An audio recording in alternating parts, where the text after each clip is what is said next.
আওয়ামী লীগ আসবে, আওয়ামী লীগের রাজনীতিতে প্রকৃত আওয়ামী লীগের রাজনীতি নিয়ে আসবে। যে আপনার কোটা বিরোধী আন্দোলন হলো, এখন আমরা দেখছি ঠিক কোটার আবার আগমন ঘটেছে, কিন্তু এখন জুলাই কোটা চলে এসেছে।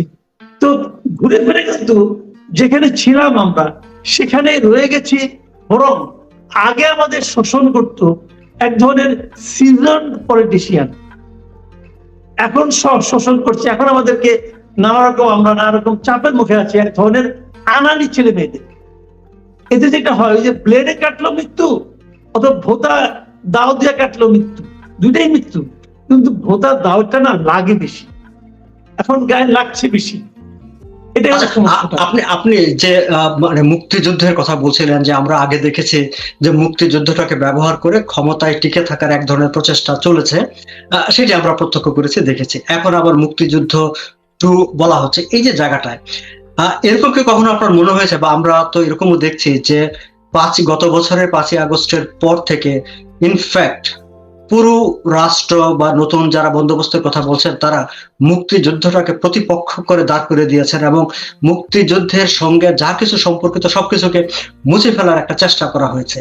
তাহলে কি বিষয়টি এরকম বলা যায় যে আসলে গত বছরের জুলাই আগস্টে যে আন্দোলন বা বিপ্লব বা অভ্যুত্থান যাই বলি না কেন, সেটি আসলে মুক্তিযুদ্ধের একটি পাল্টা অভ্যুত্থান, পাল্টা বিপ্লব বা প্রতি বিপ্লব, এরকম অনেকে বলার চেষ্টা করে। এই ব্যাখ্যাটাকে আপনি কিভাবে দেখবেন?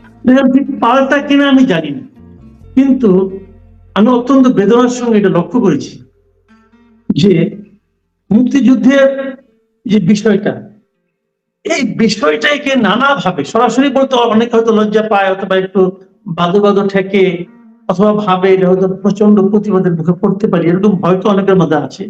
কিন্তু মূলত আমি দেখেছি যে মুক্তিযুদ্ধের যে অর্জনগুলো, সেগুলোকে মানে যদি ছোট করে দেখানো যায় তাহলে যেন এরা খুব আনন্দিত হয়, এবং ওই আনন্দ দেখে মনে হয় ওদের মনের ভিতরে বোধহয় এই জিনিসটা আছে যে ওই 71-এ আমরা হেরেছিলাম, এখন আমরা জিতবো।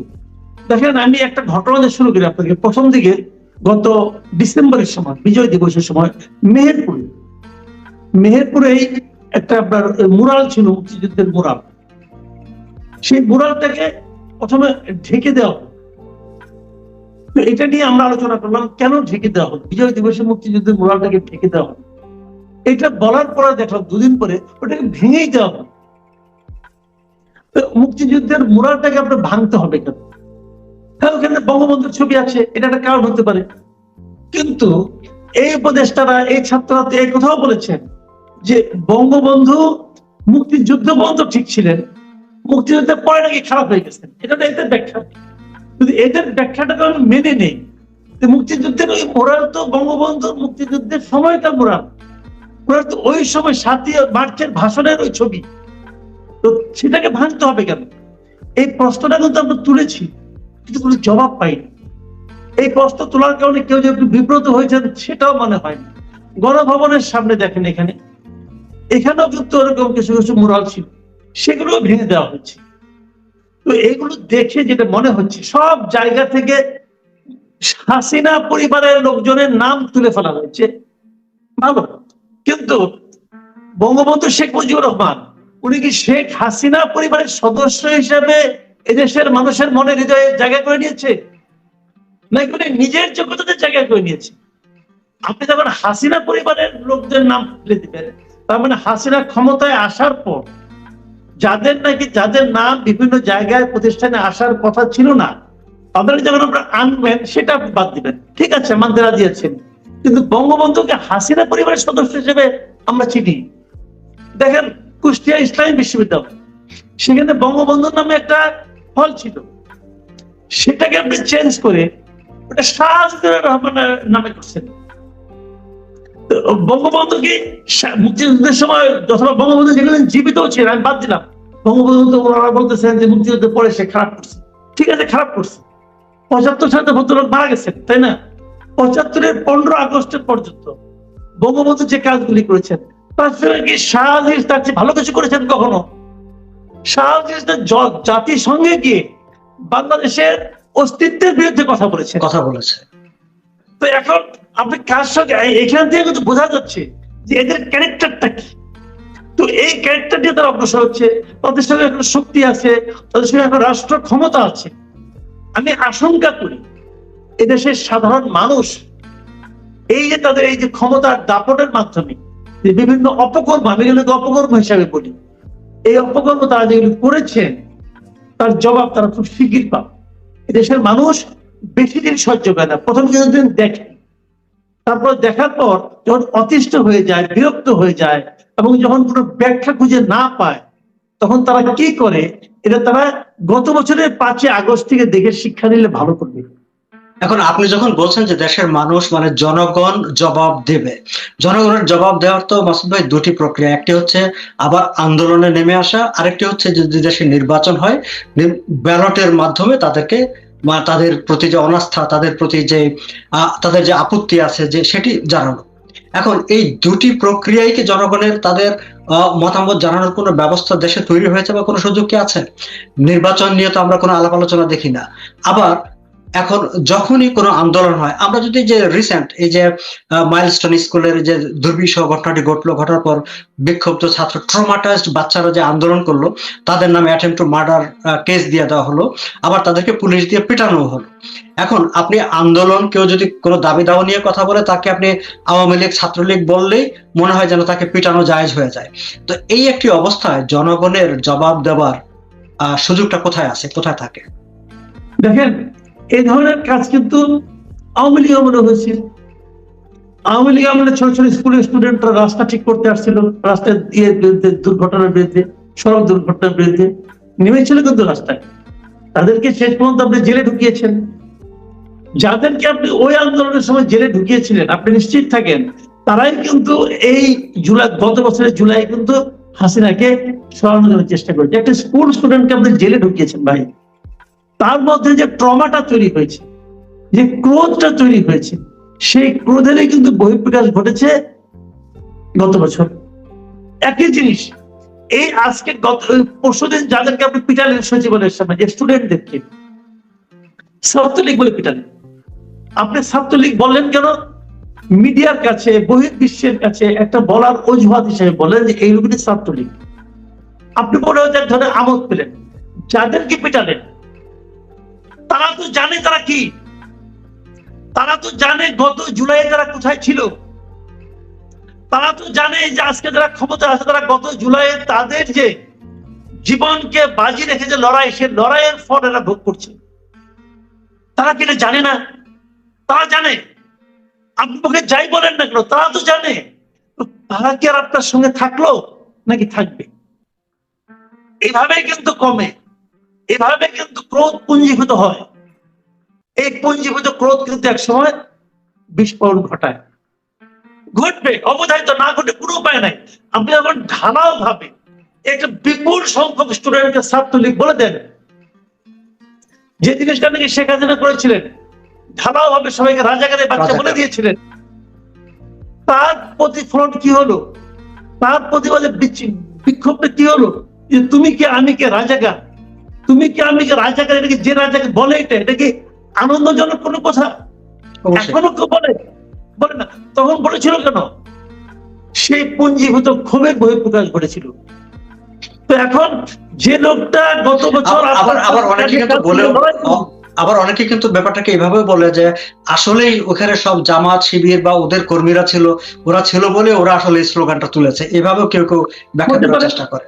হতে পারে, এখন এটা হতেই পারে মনে হয়। কারণ আমরা মানে এখন অন্তত দাঁড়িয়ে, ওই সময় আমরা এটা বলেছি যে না এটা ক্ষোভের বহিঃপ্রকাশ, কিন্তু এখন আবার অনেকে কাছে এটা মনে হতে পারে যে না হ্যাঁ ঠিকই আছে, ওরা হয়তো তাই ছিল।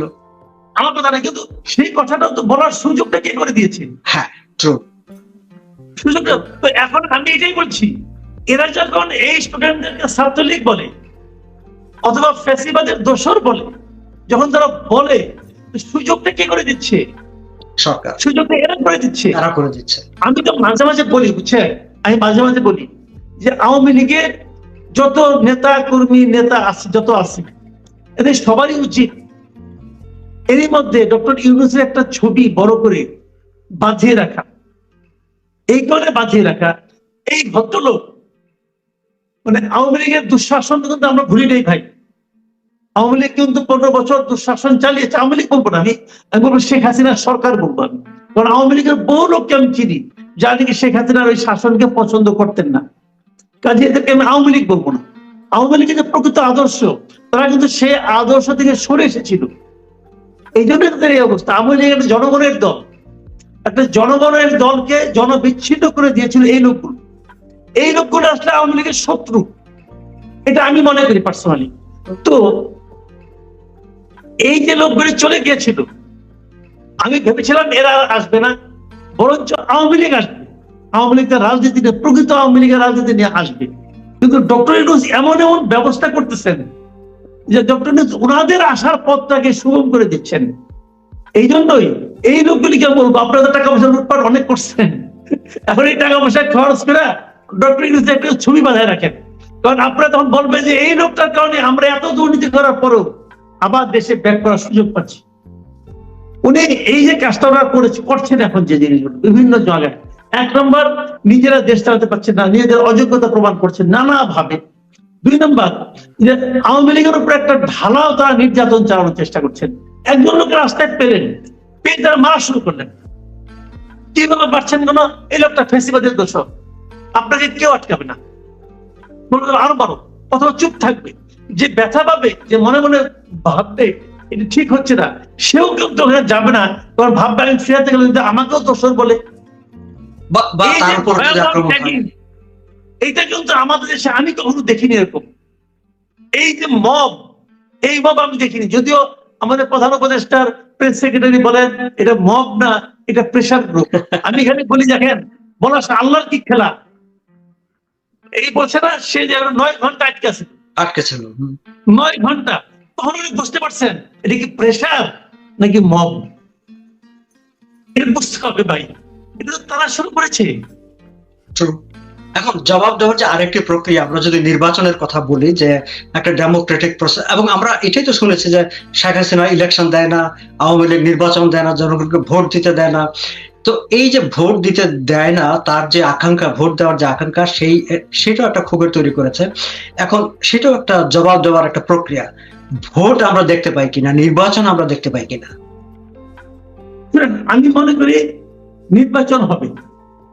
ডক্টর ইউনূস এবং তার উপদেষ্টা মন্ডলীর কারো কারোর মধ্যে না, অনেকের মধ্যেই, মানে অর্ধেকেরও বেশির মধ্যে একটা সুপ্ত আকাঙ্ক্ষা আছে যে জীবনে লটারি পাওয়ার মতো উপদেষ্টার পদটা পাইছি, এটা ছাড়বো না, যতদিন সম্ভব এটা আঁকড়ে ধরে থাকবে।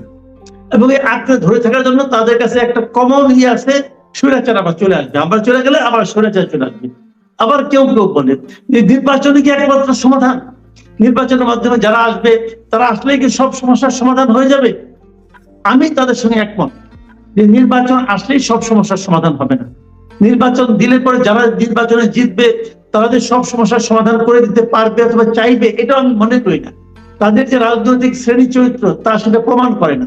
এগুলো সবই আমি মানি, কিন্তু পাশাপাশি আমি এটাও মানি যে একটা নিয়মতান্ত্রিক ব্যবস্থা, একটা গণতান্ত্রিক ব্যবস্থায় উত্তরণের জন্য, যাওয়ার জন্য প্রথম যে কাজটা সেটাই হচ্ছে নির্বাচন। নির্বাচন ছাড়া আপনি গণতান্ত্রিক প্রক্রিয়ায় কিভাবে যাবেন? এদের ভাবখানা এরকম কি যে তারা গণতান্ত্রিক প্রক্রিয়ায় যাওয়ার কথা বলেন কিন্তু নির্বাচন চান না। তা আপনি আমাকে বলেন ভাই, নির্বাচনকে না দিয়ে, নির্বাচন মানে কি? আপনি জনগণকে সুযোগ দিচ্ছেন, সে বেছে নিবে যে সে কারা দেশের শাসন ভার পালন করবে, দায়িত্বটা কে নিবে। জনগণকে বসে বাঁচার সুযোগ দিবেন না। আপনি একে একে সিদ্ধান্ত নিবেন, আপনি একে একে অন্য দেশের সঙ্গে নন ডিসক্লোজার এগ্রিমেন্ট করবেন। আপনাকে কে দিচ্ছে? আপনি তো কারো কাছে জবাব দিয়ে করেন না। তো আপনি তো নবডি। একটা পলিটিক্যাল পার্টি যখন ক্ষমতা থাকে, সেইখানে যদি একটা নির্বাচন ব্যবস্থা থাকে, যদি নির্বাচনটা হয়, তখন তার মধ্যে কিন্তু ভয়টা থাকে। এই যে আমি যে মন্দ কাজ করব, 5 বছর পরে জনগণ আমাকে ফেলাই দেবে। কিন্তু যখন সে ধরনের কোনো আকাঙ্ক্ষিক সমস্যা, শেখ হাসিনা যে কাজটা করছিল, ওনার সে ভয় ছিল না, আমাকে কেউ ফেলতে পারবে না, কারণ আমি তো নির্বাচন আমার মতো করে করবো। আর এদের হলো আমি তো নির্বাচনই দিব না। এইটা ভাই হবে না, সিম্পল, এটা হবে না, এটা আপনি পারবেন না। আমি তো মনে করি এই সরকারকে টিকিয়ে রাখছে বিএনপি, একদম simple, clear and simple. BNP যদি কাউকে বলে যে আমরা এই সরকারের সঙ্গে নাই, এই সরকার 10 দিন টিকতে পারে। যদি বিএনপি কি এরকম কোন অবস্থায় আছে সত্যিকার অর্থে রাজনৈতিক ভাবে ওই জায়গাটায় কি আছে যে তারা এরকম কোন সিদ্ধান্তে যেতে পারে যে আমরা এই সরকারকে সমর্থন করব না? বরং মনে তো হচ্ছে যে বিএনপি ক্রমশ তাদের যে রাজনৈতিক প্রভাব সেটি তারা হারিয়ে ফেলছে, ক্রমশ তারা মানে কেমন যেন এক ধরনের একটা নন ফাংশনিং পলিটিক্যাল পার্টির মতো বিহেভ করছে, সেটি কেন মনে হয়? দেখেন, আপনি অনেক সুন্দর সুন্দর কথা বলেন, আমি একটা খোলামেলা কথা বলি, বিএনপিকে আমার মাঝে মাঝে মনে হয় কি জানেন, এটা একটা লাজুক পার্টি, এটা লজ্জা পায়। এরা যে কিছু একটা বলবে, এটা আপনার করা ঠিক না, এটা করতে পারবেন না, লজ্জা পায়।